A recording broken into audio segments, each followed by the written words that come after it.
মসজিদে নববীতে, ধরে এটা মসজিদে নববী, এই নববীতে অনেকের বাড়ি ছিল, একটা দরজা ছিল খুললে মসজিদে নববীতে প্রবেশ করতে পারতো, আরেকটা দরজা খুললে রাস্তায় চলে যেতে পারতো।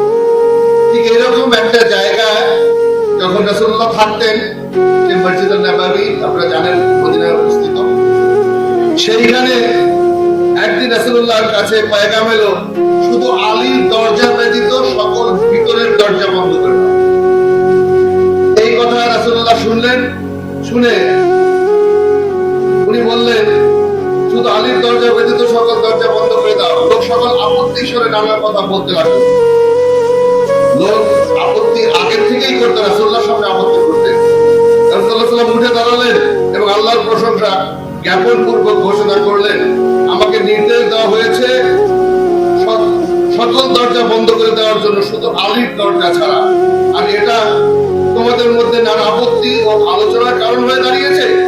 খোদার কসম, আমি কোনো দরজা বন্ধ করিনি, কোনো দরজা খুলেও দিইনি, বরং আল্লাহর নির্দেশ ছিল তাই আমি পালন করছি মাত্র।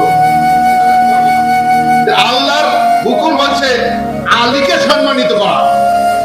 যে ব্যক্তি আলীকে সম্মানিত করবে, যে ব্যক্তি আলী মিররে মানে